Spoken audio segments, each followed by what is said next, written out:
राजकारण म्हटलं की राजकीय नेत्याच्या सगळ्या सवयी त्याचे कार्यकर्ते किंवा त्याचे समर्थक फॉलो करत असतात. पण एखादा राजकारणी हा व्यक्तिशः कसा आहे याबद्दल प्रत्येकाला उत्सुकता असते. विशेषतः नव्या दमाचे राजकारणी, म्हणजे जुन्या राजकारण्यांबद्दल आपल्याला बऱ्याच गोष्टी ठाऊक असतात, पण नव्या दमाचे राजकारणी त्यांच्याबद्दल फार कमी माहिती असतं. अशाच एका राजकारण्याची आपण आज ओळख करून घेणार आहोत, रोहित पवार.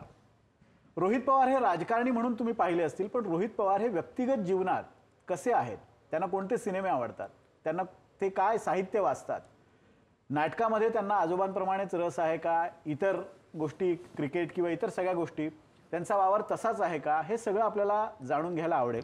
आज आपल्यासोबत रोहित पवार आहेत. रोहितजी, आपलं स्वागत आहे.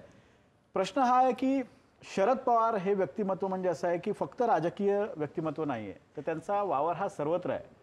सांस्कृतिक वर्तुळात आहे, राजकीय वर्तुळात आहे, खेळाच्या ह्याच्यात असेल, आणि ज्या क्षेत्रात जातात त्या क्षेत्रात ते परमोच्च क्षितिजावर जाऊन तिथपर्यंत ते पोहोचतात.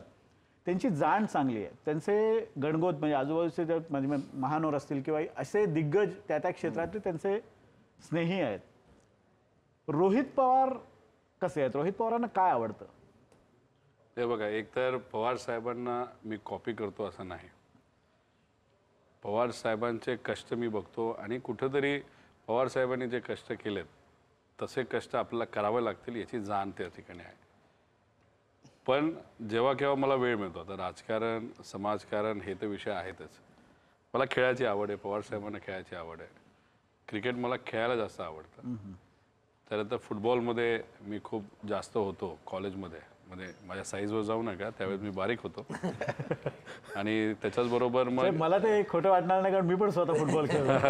त्यावेळेस बॅडमिंटन, मग कुठेतरी इतरही असे जे काही खेळ आहेत ते मला खूप आवडायचे. आणि जेव्हा वेळ मिळेल तेव्हा, आता खरं तर व्यायाम केला पाहिजे तसं बघितलं तर, पण वेळ मिळेल तेव्हा एक तर परिवाराबरोबर वेळ घालवायला आवडतो आणि पिक्चर बघायला आवडतो. कुठले पिक्चर बघता? मराठी पिक्चर आवडतात खरं, पण एंटरटेनमेंट जर पाहिजे असेल तर साऊथ इंडियन पिक्चर बघायला जरा जास्त आवडतं.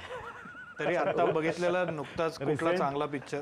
नाही, आता लेटेस्ट जो आलेला आहे ना, आता ठीक आहे, तो हिंदीमध्ये नव्हता, पण ते डब हे सबटायटल होते. तो आपला सेकंड पार्ट 2 ह्याचा आलाय ना, कांताराचा. खूप कळला असं नाही, कारण मला आवडणारे मग RRR, त्याच्यानंतर साऊथ इंडियन फक्त बोलायचं झालं तर मग आपला हा सगळ्यात फेवरेट माझा जो आहे तो KGF. तिची स्टाईल आहे, त्याच्यामध्ये आईबद्दलची भावना, एका लीडरची भावना, मग एक, आणि दुसरं कसं युवा असल्यामुळे जरा तसले डायलॉग आवडतात. नंतर दाढी बिडी वाढवायचा मी प्रयत्न केला, तर ते काही जास्त जमलेलं नाही. पण अदरवाईज मग YSRच्या जीवनावर एक पिक्चर आहे, तो एक चांगला आहे. असे काही गोष्टी बघायला आवडतात. साऊथच्या फिल्म आशय घन असतात, त्याच्यात एक थॉट असतो, हे मान्य आहे. त्या तुलनेत मराठी सिनेमाचं तुम्ही कसं हे करता? म्हणजे नाही, मराठी सिनेमाच्या बाबतीत कसं, एक तर कंटेंट चांगला असतो, म्हणजे त्याच्यामध्ये संदेश देण्याचा जो प्रयत्न केला जातो तो चांगला असतो. जसं की आता रितेश देशमुखांचे पिक्चर बघायला मला आवडतं. म्हणजे एक कसं आहे की एक कॉम्बिनेशन आहे, म्हणजे मराठी सिनेमा आणि हिंदीचं थोडंसं कॉम्बिनेशन तिथं आपल्याला जाणवतं. फक्त मराठी आणि साऊथ इंडियन फिल्म्समध्ये एक मोठा फरक आहे, म्हणजे पैसा. म्हणजे साऊथ इंडियन पैसे इन्व्हेस्ट खूप करतात, मराठीमध्ये दुर्दैवाने तिथे इन्व्हेस्टमेंट पैशाची जरा कमी असते. म्हणजे काटकसर आपल्याला तिथं जाणवते. असे हाय बजेट मूवीज मराठीमध्ये तिथं केले जात नाहीत. आणि आपली पण चूक आहे आपल्या मराठी माणसांची, की आपण बघायला सुद्धा जात नाही. आपण आता कुठेतरी ठरवलं पाहिजे, साऊथ इंडियामध्ये तर म्हणजे 10 वेळा पिक्चर बघतात, म्हणजे आणि ते पण थिएटरमध्ये जाऊन बघणार, 10 वेळा बघणार. पण आपल्याकडे कसं आहे की गेलो तर एकदा गेलो, नाही तर मग जाणारच नाही. OTTवर जेव्हा येईल तेव्हा आपण तिथं बघू. म्हणजे आपणही चुकतो, डिरेक्शन करणारे जे लोक आहेत ते सुद्धा कुठेतरी चुकतात. आणि मग कुठंतरी सैराट वगैरे असे काही पिक्चर सोडले तर तसं कमर्शियल सक्सेस पैशात, म्हणजे कोटीत 100 कोटी वगैरे असं क्वचितच आपलं घडतं. त्यामुळे एक खरं तर अनफॉर्च्युनेट गोष्ट आहे. आणि दुसरं, सरकार किती बोलतं की टॅक्स फ्री, नाही तर आम्ही ही मदत करू ती मदत करू, पण एक लॉबी आहे थिएटरची पण आणि कुठंतरी बॉलिवूडची पण. ती लॉबी आपल्या मराठी माणसांना कुठं ना कुठं ते थांबवते असं मला वाटतं. त्याच्यावर राज्यकर्ते म्हणून आपण दुर्दैवाने लक्ष नाही दिलं. रोहित पवारांना आता आम्ही बघतो तुमच्या वयाच्या तुलनेत तुम्ही खूप ओव्हर मॅच्युअर होता. कधी कधी याचं बर्डन येत नाही का हो? नाही नॅचरल आहे ना. नाही पण ओव्हर बर्डन होत नाही का? कारण की शेवटी आता पाहिलं तर तरुण आहे, अनेक गोष्टी तुमच्या वयातली पोरं अजून वेगवेगळ्या लाईफस्टाईल जगतात. म्हणजे नाही बघा मला काय मला खेळायला आवडतं, त्यामुळे मी कुठेही गेलो तर बॅट हातात घेतो खेळतो, मला काही फरक पडत नाही. दुसरं मी शोषा करत नाही, जे आहे ते आहे. मला घड्याळ आवडतं, मी घड्याळ घालतो. आवडी कुठल्या गोष्टीत पण नाही मला मोटरसायकल्स आवडतात, त्यामुळे मला स्पोर्ट्स तुमच्या बाईक गाड्यांची खूप चर्चा असते. मला स्पोर्ट्स बाईक्स आवडतात, स्पोर्ट्स बाईक मी वापरतो. मला स्पोर्ट्स कार्स आवडतात, मला SUV आवडतं. मी हेलिकॉप्टरचा पण तिथं विचार केला आहे. म्हणजे ज्या ज्या गोष्टी हेलिकॉप्टर तुम्ही नाही कंपनीला घेतलं, मी स्वतः नाही घेतलं. आता याच्यामध्ये बोलायचं झालं तर मग ज्या ज्या गोष्टी मला आवडतात आणि त्याच्यावर तुम्ही कुठलंही घ्या, म्हणजे माझ्या बाईकचा फोटो काढला तुम्ही नंबरचा स्पोर्ट्स बाईकचा, तरी त्याच्यावर रजिस्ट्रेशनवर माझं नाव असणार, नाही तर माझ्या कंपनीचं असेल. गाडीवर माझं नाही तर कंपनीचं नाव असणार. म्हणजे माझ्या गाडीवर नाही तर माझ्या हेलिकॉप्टरच्या रजिस्ट्रेशनवर तिसऱ्या बिझनेसमनचं नाही तर बिल्डरचं नाव मात्र नसणार. हा माझ्यात आणि दुसऱ्यामध्ये फरक आहे. पण मी शो ऑफ करत नाही, माझा तो पॅशन आहे, मला आवड आहे, पण मी लपवत नाही. काही लोक काय करतात, मतदारसंघात मस्त वेगळी गाडी वापरायची आणि मतदारसंघाच्या बाहेर दुसरी गाडी वापरायची. आपलं तसं नाही. रस्ता जर चांगला असेल तर तिथपर्यंत आपण चांगली गाडी पवारांना कुठलं घड्याळ भारी कंपनीचं आवडतं आणि कुठली गाडी आवडते सगळ्यात? नाही बघा मला जे काही कलेक्शनमध्ये फार पूर्वी घेतले असेल ते रोलेक्स जर चांगलं आहे, पण माझ्याकडे टायटन आणि टायमेक्स सुद्धा आहे. काही जर्मन कंपन्या आहेत, साध्या आहेत पण टेक्नॉलॉजी खूप भारी. आणि स्विस कंपनीची AP नाही माझ्याकडे AP नाही. मी वाट बघतो RP कधी येते. अच्छा. AP आणि PP हे माझ्या लेवलची घड्याळं नाही आहेत, फार वेगळी असतात आणि असं म्हणतात फार महाग आहेत. RP साठी मी वाट बघत आहे, पण RP कोणी लॉन्चच करेना. त्यामुळे सारखं वाटतं की आपला टाइम आलाय पण अजून काय आलेला दिसत नाही. कोणी जर लॉन्च करत असेल तर RPचं करा. पहिलं घड्याळ मी घेऊन जाते योग्य किमतीत असेल तर. आणि फोर व्हीलर मध्ये सगळ्यात आवडती गाडी? नाही मला मर्सिडीज आवडते, तर मी मर्सिडीज वापरतोच. त्यानंतर मर्सिडीजचे पण काही व्हेरियंट्स आवडतात, पूर्वी होते आता नाही आहेत. मला पोर्श ही जी कंपनी आहे त्याच्या गाड्या आवडतात. त्याच्याबरोबर अशा बऱ्याच गाड्या आवडतात. तुमच्याकडे स्पोर्ट्स बाईक्स कुठली आहे? माझ्याकडे आहे ना, माझ्याकडे ट्रायमची आहे, माझ्याकडे डुकाटीची आहे. अच्छा. कधीतरी वापरतो. नाही पण कधी मिसेसला आणि छोकरीला घेऊन त्यांना फिरताय अजिबात का नाही आवडत. म्हणजे माझ्या मिसेसला म्हणजे कशाला पाहिजे असा तो विषय असतो बाईक वगैरे स्पोर्ट्स. आणि मला एक लिमिटेशन असतं की या स्पीडच्या वर नाही चालवायचं, असं ते थोडंसं आहे. पण मग मुलाला थोडं आवडतं, मुलीला थोडं आवडतं. पण बाईकवर सहसा मी एकटं सोडलं तर कुणी बसत नाही, कारण त्या बाईकवर फक्त एकटंच बसू शकतो. एरवी राजकीय वादविवादामध्ये रोहित पवार बाजी मारून जातात, घरच्या वादविवादात नाही. तुम्ही तो ट्रायच नाही केला पाहिजे. तुमचं लग्न झालं असं जर तुम्हाला माहित असेल तर तिथं आपलं शरणागती. येस तुम्ही म्हणता ते योग्य आहे. मग त्याच्यात मग थोडंसं कधीतरी थोडी मदत करावी लागते घरात, कधी शॉपिंगला त्यांच्यावर जावं लागतं. तुमच्या सहचारणाची सगळ्यात मोठी तक्रार काय आहे तुमच्याबद्दलची? टाइम. ते झालंच की राजकारणाला time मिसेसच्या देताच बद्दल येत बोलतो ना सहचार. हा टाइम वेळ देणं होत नाही. नाही. मग टाइम. कसं आणि दूर कसं करता? त्या म्हणतात टीव्हीवर एवढं बोलतोस, भाषणात एवढं बोलतो, घरी आल्यानंतर एवढं कमी का बोलतो. मी म्हणतो बाहेर इतकं बोलतो त्यामुळे मी थकून जातो. पण एक कसं आहे, बायकोचे जे कष्ट असतात ना मिसेसचे ते फार असतात. मी कधी मला आदेश येतो की मुलांकडे वेळ द्या. आता सुट्टीच्या दिवशी मुलांकडे वेळ द्यायचा म्हणजे 1-2 तासामध्येच मी घायला येतो. आता करायचं काय, हा इकडे पळतोय ते तिकडे पळते, हा वेगळंच काहीतरी करतोय. कधी अभ्यास पण घ्यावा लागतो. तेव्हा मला कळतं की जरा माझा बेस जास्तच कच्चा आहे. तेव्हा घेतो तुम्ही अभ्यास? नाही घेतो पण ते प्रॅक्टिकल ओरिएंटेड, ग्रामरच्या नादी लागत नाही. म्हणजे इंग्लिशचा ग्रामर नाही आणि मराठीचं ग्रामर नाही. आणि एकतर मग ती अभ्यास पण घेते, सकाळी उठते, शाळेला सोडायला माझी बायको जाते, लोक आहेत, ड्रायव्हर आहेत, सगळे पण जाणार. तर हे जे काय तिचे कष्ट आहेत, त्यामुळे उद्या जाऊन जर माझी मुलं काय झाली जी 100% होणार त्याचं पूर्णपणे क्रेडिट 99% तिचं, 1% माझं. कधी प्रयत्न केला की त्यांना खुश करण्यासाठी? कधी चहा बनवून दिला, काहीतरी जेवण बनवलं, काहीतरी खास डिश बनवलं, येतं का जेवण बनवता येतं? येतं ना, फक्त मीच खाऊ शकतो, त्याला काय करणार. जसं मला गाणं गायला आवडतं, पण मी गाणं गायला जेव्हा सुरू करतो ऐकायला कुणी नसतं.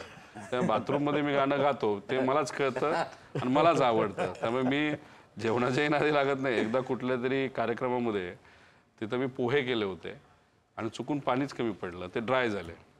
त्यामुळे आता ठीक आहे, पत्नी होती, TV होता, कॅमेरा होता, तिला म्हणावं लागणार काय जबरदस्त पोहे केलं. मग नंतर ती म्हणली आता तुला मी मदत केली, आता चल शॉपिंगला. महाराष्ट्रामध्ये रोहित पवारांना फिरायला जायचं आवडतं सगळ्यात चांगलं ठिकाण कोणतं? काही जंगलात. तरी कोणतं? जंगल, समुद्र आणि पठार किंवा डोंगर? लोकेशन नाही लोकेशन समुद्रावर पण जास्त आवडतं, पण समुद्रात आज जास्त जात नाही. माझं कसं आहे की आता थोडी हेक्टिक जीवनामध्ये असल्यामुळे जिथं कुठं जातो तिथं मी खूप फिरत नाही. आपलं हॉटेलला बसायचं, जेवायचं, विश्रांती घ्यायची, मुलांबरोबर खेळायचं, असा तो एक थोडासा इंटेंट आहे. आणि दुसरं, समजा आता गोव्यासारख्या ठिकाणी आपण गेलो तर आपण गाडी घेऊन गेलो तर गाडी चालवायची. अशा ज्या काही गोष्टी आवडतात, म्हणजे असं स्पेसिफिक नाही. मला समुद्रकाठी आवडतो, त्यानंतर डोंगरी आवडतो, म्हणजे राजस्थानसारखा जो आपला ड्राय भाग आहे तोही आवडतो. थोडा उन्हाळ्यात फक्त अवॉइड केलं पाहिजे, पण अदरवाईज अशा पद्धतीने फिरणं नक्कीच आवडतं. पण महाराष्ट्रातलं आवडतं ठिकाण कोणतं की जिथे सारखं जायला आवडतं? नाही सारखं म्हणजे तसं आता महाबळेश्वर अनेक वर्षांपासून तिथं आपण गेलो, लोणावळ्याला तिथे गेलेलो आहे, म्हणजे ते सवय आपली झाली असं आपल्याला म्हणावं लागेल. पण मग बाबा आम्हाला आता लहानपणी अकोलेला घेऊन जायचं. अकोले तिथं ते हे बघण्याचं, अहिल्यानगरचं ते आपलं ते काय ते काजवा म्हणजे बाबांनी आम्हाला अशा अशा ठिकाणी घेऊन गेलेले आहेत. एक तर देवळं सगळी आम्ही केलेली आहेत. माझे वडील थोडेसे आध्यात्मिक आहेत आणि आई धार्मिक आध्यात्मिक असे असल्यामुळे मंदिरं आम्ही सगळीच केलेली आहेत. त्यात बाबांना तर अशी काही ठिकाणं माहिती आहे जिथं लोक जात नाहीत, पण धबधबा आहे तिथं गेलो, ते बघितलं. त्यामुळे लहानपणी बऱ्यापैकी ठिकाणं अशी बघितलेली आहेत. पण असं स्पेसिफिकली सारखं जायला नाही, पण जिथं कुठं जाईल तिथं निवांत मित्रांबरोबर, फॅमिलीबरोबर, भावांबरोबर, बहिणींबरोबर गप्पा मारणं, एकामेकाची खेचणं, एवढंच माहिती. पत्ते जमत नाही त्यामुळे ते काय मला येत नाही. पण मग स्विमिंग केलं, गप्पा मारल्या, चर्चा केली. समजा अशा ठिकाणी गेलो जिथं कधीच लोक कमी ओळखतात, मी आता महाराष्ट्र सोडून बाहेर गेलो तर लोकल लोकांशी गप्पा मारायला जास्त आवडतं. क्रिकेट खेळताना परदेशामध्ये रोहितना कुठला देश आवडतो सगळ्यात जास्त? तुम्ही वेगळे लंडन. अच्छा. लंडनला जाऊन बरं वाटतं. म्हणजे कसं आहे की थोडंसं लंडन आणि भारत इथलं बिल्डिंग्स वगैरे थोड्याशा त्या टाईपचे आहे. आणि तिथं जाऊन लोकल जे लंडनची लोक असतात त्यांना आदेश द्यायला की सर्व करा, म्हणजे पाणी आणा, मग जेवण आणा, असे आदेश द्यायला जरा तिथे जास्त आवडतं. खुन्नस काढता येते थोडक्यात. पण लंडनचं वातावरण तसं चांगलं आहे, म्हणजे खूपच असं थंड आहे आणि खूपच गरम आहे असं नाही. क्रिकेट खेळताना विकेट काढायला जास्त आवडतं की सिक्स मारायला जास्त आवडतं? सहसा आता कसं आहे की जेव्हा ॲक्च्युअल प्रॉपर क्रिकेट खेळायचो तेव्हा दोन्ही गोष्टी करायला लागायच्या होत्या.